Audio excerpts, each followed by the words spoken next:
Well, we have once again found ourselves a pretty good-looking rare red deer, and though we've had quite a few uneven ones during this grind that didn't look all that great just because their antlers were so far from matching that it just didn't look natural, but we finally have ourselves a really solid-looking red deer. And this is probably one of the better ones we've seen as of recent, and it is a beautiful piebald mythical. Like, this is absolutely a stunning stag, definitely one of the better ones we've seen, and I'm incredibly happy to go take this thing out. Now, as you can see, there's a floater from when I shot them from over there. I fast travel over here, and then I just see this beauty right here, along with this giant mythical stag on the side of it. So we're going to take both of those out, as well as this level 6, but I want to get close to this guy first, so let's stalk up to it.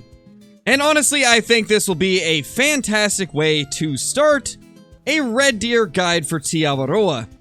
We're going to explain everything that I've been doing on my Great One Red Deer grind, and I'm going to give you guys all the information that I can to hopefully help you do the same with your herds and get some incredibly good trophies out of it, because herd management has been working like a charm for me.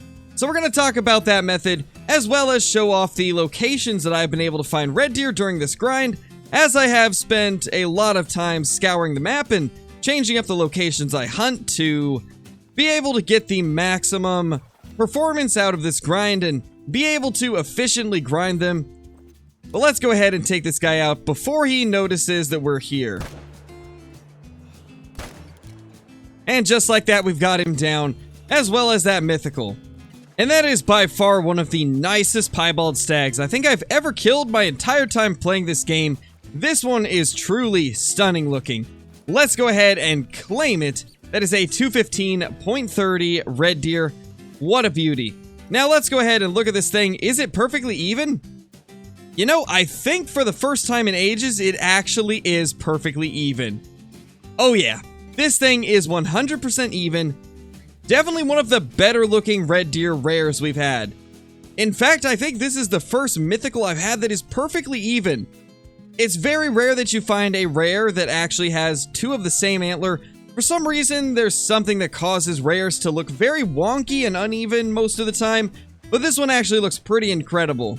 But now that we have taken down this absolute beauty of a rare stag, let's go ahead and get into the red deer guide. So it's been a couple days since I recorded that intro, and I think it's time that I show you guys how you can manage to get your herds to look like these over here. Because it is very possible to do this, and there is a few different tricks I'm going to be showing you throughout this video that will not only help you spawn more large males, but also help you spawn more males in zones that didn't used to have them. Not only are we going to go over every location that I have been able to find red deer, but we're also going to go over how I've been grinding them to maximize the amount of diamonds and rares that we've been spawning, as well as our second great one that we ended up spawning when I started using this method, because it has been quite incredible. It has vastly increased the number of diamonds I've seen and gave us a couple chances at super rares even. Though trolled both times, it was still cool to see them pop up, and for all of this to happen in less than 4,000 kills is pretty crazy. So let's go ahead and kind of show all the locations that you can find red deer first. Now, as we take a look at our map right here, there is a lot of lakes on Te Awaroa, as well as a pretty long river going in between the middle of, right through the middle of the map. And there is a lot of locations that red deer can actually be at, so let's go over them right now. If we start on the left side, they have removed red deer from this river section and down here, so you don't have to worry about this bottom corner. However, you can still get red deer at this lake right here near Te Awaroa. And then also you can get them at this lake right here, as well as the Bay of Rest. And all of these three lakes right here can also have them, as well as this lake right here, and this little river zone that we're currently at as well. Now, if we go over to the right side of the map, all four of these lakes can have red deer, and they have quite a few of them, the two Pukimaro lakes, as well as the two Rotanui lakes. Now, I'm not going to show like the exact locations of every single zone, because though I may have my zones positioned like this, your zones could be at different corners of each of these lakes, because they do move around quite a bit. And that is something that you guys will notice quite a bit while you're grinding them, is your herds will not always stay at the same location. You might shoot a few of them, and then they suddenly show up at a completely different part of that lake, or even a different lake entirely, which is something that you will notice quite a bit. But the last locations that you can find them is this little river bend right here. They can be kind of over in this area, as well as closer to the outpost right here. And the very last location that I have managed to find red deer is right at this lake, which is really close to the starter lodge. And we're going to go over everything real quickly and kind of show you guys exactly how I've been grinding. Now, the first thing I did want to mention is you will not want to use your favorite lakes to grind first, and there is one reason for that with the herd management technique that kind of makes it so you don't want to do that. And that reason is the fact that these first few lakes that you grind will most likely be the ones that turn into nothing but level 4s. And the reason that they turn into level 4s is because you will only be shooting level 5 and above with herd management. And for some reason, whenever the game sees that there is a ton of level 4 and below red deer, it makes the rest of them more consistently spawn back as mythicals or legendaries, and possibly even great ones. Now, it is still very rare to get a great one, obviously, but it definitely will make your grind much more tolerable and enjoyable if you can be getting a ton of diamonds along the way. And when you get a bunch of zones that have nothing but a ton of level 4s, like we are seeing at this lake, eventually you will start seeing a lot of giants show up at other locations. So I definitely recommend grinding the lakes that you least like first. That way you can get them to fill up with level 4s, and then you don't have to worry about hunting them anymore. Now, obviously, from time to time, you will get a shooter stag showing up at one of these locations, like this level 6 that's right here.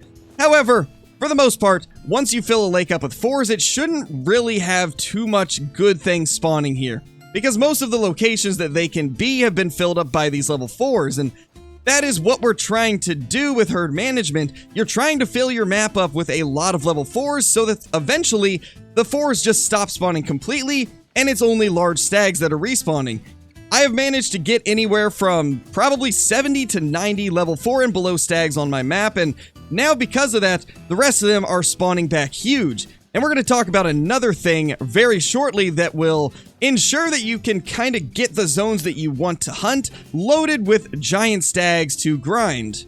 This is the location that we just showed off at the beginning of this guide, and you guys have probably been wondering how we managed to get it to a point where there is so many level 7 and 8 and level 6 stags here. And, well, this other zone that we're standing on top of is exactly the same, and there's a really cool way that we have managed to do this. And it's something that I like to call zone swapping, which is basically you shoot a few of the hinds out of this zone. Like, let's say we see all of these, including that giant piebald that I've been saving back, and we will be taking that out at the end of the video. But basically, the way that you would zone swap is you would find yourself a couple of the hinds from a zone that you like hunting, and you would shoot 2 or 3 of them. Do not claim them. Go to a zone that you don't like, shoot all of the big stags from it, and then restart your game. And then there's a chance that they will swap, and that is how we have managed to get all of these giant stags at this location. It is a pretty cool little method to get some extra stags at some of your favorite zones, and I've been using it this grind to absolutely fill these zones up with giant red deer. Now, I did want to say, normally I am a massive advocate of always claiming every single red deer that you shoot. I do not do the whole, not claiming grinding method. I grind them by claiming every single animal that I shoot, and I'm still able to kill upwards of 20 red deer in 10 minutes, which is kind of insane. But once you get your map cultivated to a point where you can eliminate a lot of the zones from the grind and just focus on the best of the best, you can grind them very, very quickly. As you guys may have noticed, I have double or even triple tents at a lot of these lakes. That way I can shoot them and then immediately fast travel and claim all of them to fully maximize the amount of red deer I can kill in a short amount of time. And, well, with the stuff that we just talked about, you can definitely get your zones to a point where that's a possibility. But yeah, let's talk a little bit more about the zone swapping, because it is pretty cool. So, like I said, you shoot a few of the hinds from your favorite zones, and then you would go to, let's say, this lake right here has a couple stags that are good. You would want to shoot those big stags as well, and then go to the main menu, load back into the game, and whenever they respawn, there's a chance that they will swap. But now that we've talked about that, let's talk about one more thing that is very important with this grind, and that is to always be ready to move your setup around. I have had to move my tents and my stands so many times, to the point where I can't even count every time that I've had to do it, and that's because the red deer do move quite a bit. Now, I've had plenty of times where red deer have been up at this lake, and then suddenly the respawns are down at this lake, or even this lake. For a while, this river zone was completely empty, and I was wondering where they had all gone, and then that was when I discovered this lake right here and found so many of my missing red deer. So that is one thing that you will want to keep track of, is what is going on with your herds and where they're moving. Like, for example, I didn't want this zone down here because it's kind of inconvenient to grind, so I ended up deleting that zone, and now all of those stags are between these two zones, which is obviously much better. A lot more stags in a smaller area is always a good thing, and that's kind of what I was trying to accomplish by doing the zone swapping and deleting some of these other zones over here, so you can do that to kind of get them into the better locations. Ever since I started doing this grinding method here on YouTube during the live streams, I've had a lot of people asking me what they should do if a ton of fours spawn on their map and start filling up the zones they've been hunting, and well, it's as simple as you don't do anything. Do not shoot them, because that is what is going to cause all of these large stags to spawn. If you shoot all of the fours because you're not seeing as many big ones, it's just gonna put you back at square one and make it so all that effort was for nothing. Now, it's occasionally okay to accidentally shoot a 4, like it's not gonna completely throw off your grind if I were to just shoot this 1-3 by accident. But if you go and slaughter like 10, 20, 30 of your level 4s because you're not seeing any big males, it's just going to completely undo everything that you have attempted to accomplish with the herd management tactics. Now, the thing that I would definitely recommend is if you're not seeing stags in your zones, then there is probably a lot of big ones in areas that you're not hunting, and you most likely need to branch out your search and figure out where they've gone to, because there's always going to be those big stags on your map. Ever since I've started doing herd management, I've noticed that there is always between, let's say, 30 and 50 level 5 and above stags at any time. It's just a matter of finding where they've gone. So if you're not seeing them, you definitely need to just search around on the map a little bit more. I've had so many times, like I was mentioning, where I didn't expect them to be at a specific location, and that's where they were. So definitely something that you guys need to take into account if you're not seeing any of the big males. Search your map more thoroughly during their drink time, and you should end up finding them. And by the way, I guess I should probably mention the drink time for them is 6:30 to 10:30. However, I only hunt them from 7 to 10 because that is the time frame where I see the most of them out.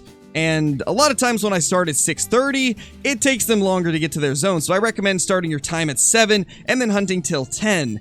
Speaking of 10, I believe it is just past 10, so let's go ahead and take out this beautiful piebald stag, since we have just been kind of staring at him for a little bit. And just like that, we have a beautiful stag on the ground, a massive piebald. And that is something that you will notice with this grind. Once you get your herds to a point where they're producing large stags and you've got them looking the way that you would like them to, you will start seeing that a lot of the rares you spawn are above level 7, which is really nice. I've had 2 legendary piebald spawns, sadly both trolled, and then I've had like 5 mythical piebalds as well as a melanistic level 7, so there's a lot of potential with the large male rares with this grinding method. But let's go ahead and try to get our dog out of the way so that we can get a picture of this guy, because he actually ended up landing in a pretty good location, I gotta say. That is probably the best I've ever seen a piebald land. So let's get a couple pictures of him, and then we will go ahead and claim him. Alright, let's take a look at this guy's score. It is a 224 piebald. We got it with a lower neck shot. Gonna go ahead and tax that guy. That is absolutely beautiful. Absolutely beautiful. And honestly, at this point in the grind, with us having killed almost 4,000 red deer using herd management, I have definitely noticed that it's got to the point where diamonds are something that I don't always taxidermize anymore, because if I just keep taxing every diamond that you get from using the herd management technique, then I'm not going to have any room left in my lodge, and it's also just going to eat up all of the cash that I've earned from this grind. So you will get to a point where you're not taxing everything that you see and maybe only taxing the larger diamonds and the rares. For me, this grind has definitely become about going for a super rare and trying to get a bunch of large rares as well. And I do find that that is the best part of this grind, is the fact that you can get more consistently some large rares.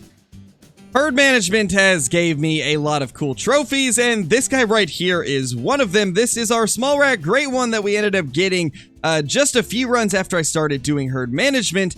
And then we also have managed to get ourselves a couple potential super rares, but sadly, they ended up spawning in with the troll level 9 racks. So we'll take a look at those real quickly, and then we're going to talk about one final point that I want to make with this video to kind of help you guys out with the grind and keep you motivated. So before we talk about the final point, let's go ahead and take a look at a quick little glimpse of each of the clips where we managed to take down these piebald red deer. Now, this one has already been in a video, and so is the great one, but I'm going to show them anyway just to kind of give you guys an idea of some of the best trophies I've managed to get with herd management, and then we'll also show this guy right here, which has not been in a video yet. So let's jump into that, and then we will cover this final point. Oh no! There he is! Oh my gosh! Yes! Let's go! Oh my gosh! He's giving us a perfect shot right now. I feel like we have to take this shot. I'm just going to real quickly get one more picture, and then we are going to go ahead and take him down. At 41 meters away, he doesn't seem to be noticing us, so I think we can safely make this shot right here. Absolutely love the way these things look. Alright, let's claim him before something bad happens. Great one at 254.80. Oh my gosh. Tax that thing immediately. And this is indeed the small rack, just as I thought it was. Oh my gosh, that is incredible. We got great one red deer, number 2. Look at how beautiful this guy is. Absolute stud of a red deer. Regardless of whether or not this is going to make diamond, it's still pretty sick, and it will be the best rare red deer I have. So without further ado, let's get this thing down. And just like that, we have nailed the heart shot on that beautiful stag. Man, I can't believe it. We finally did it. A rare legendary stag. It's unfortunate this guy is guaranteed to troll, but it is what it is. A 238.90 piebald legendary stag. One of these days, I have faith that we will end up finding ourselves an actual diamond rare. But for now, this guy is probably the best thing that we're gonna get. Regardless, it's a very nice looking red deer. And honestly, it's actually kind of wonky. That is very interesting. I didn't notice that at first, but this is in fact 2 separate antlers. Why again? Oh, it's so crushing.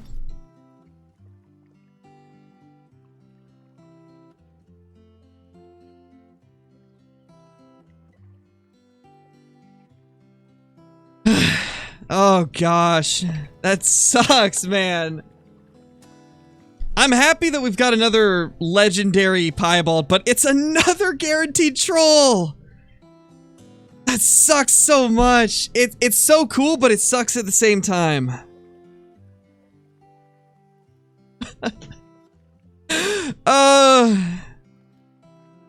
I've been grinding so hard for a super rare, and to see 2 troll 9s, 2 troll 9 piebalds in the process is just, it's heartbreaking.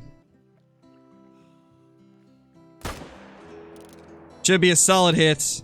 Let's get that guy down too.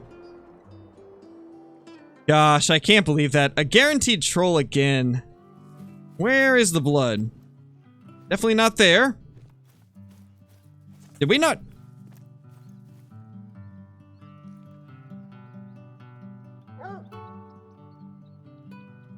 How? How? What? How is that not vitals? They should be, Jason. They're probably just going to different zones. Red deer move a lot. You gotta keep up with where they end up going. They will move. Oh, there he is. There he is. There's our beauty.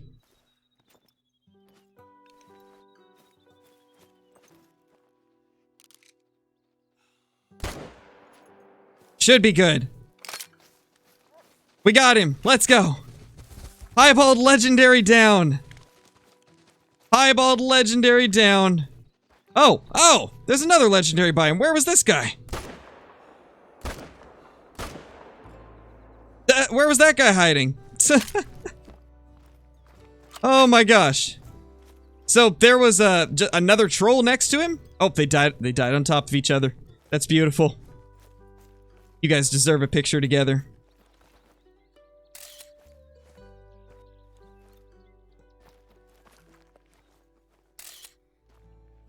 $238 Piebald Legendary.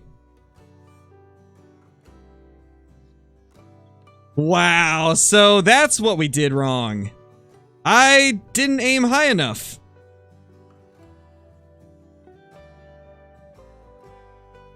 Jeez. I just can't believe we've been trolled twice by a piebald now. It's so unfortunate. I'm glad we got the second shot though, because that was quite an unfortunate miscalculation of range. Wow. Once again, it is uneven, but it's a decent looking uneven one. Too bad that it's guaranteed to be a troll though. So the very last thing that I would like to talk about now that we have shown off the clips of these trophies is the fact that this is not one of those grinding methods that's going to instantly show results. I had to kill between like 500 and 600 red deer stags before I started to notice a difference and actually get all of those giants to start spawning. It's definitely not something that you can just instantly and easily get. You will have to put in some work to get your herds to this point, but it's definitely worth it because when you do get to them to this point, you will start seeing lots of big rares, lots of diamonds, and maybe occasionally a great one as well. And overall, it's a very amazing and fun method to do because it's something different than what we normally do in Call of the Wild, and I think that is a really cool thing. The fact that you can even manipulate your herds to get them to spawn larger males is really cool. But anyway, that's going to be it for this video. I hope you all enjoyed. If you did, be sure to leave a comment down below, and I will try to respond to as much of them as I can. And also, if you're brand new to the channel, or you have tried this guide out and have noticed something that you'd like to ask me, feel free to in the comments. I'll try to respond to as many of them as I can, as it is nice to see whenever you guys have feedback on the video. And also, I try to answer as many questions as I can. So if you're curious about something with this grind or confused about something, be sure to let me know down in the comments. But with that being said, thank you guys so much for watching, and I will see you all in the next one. Peace!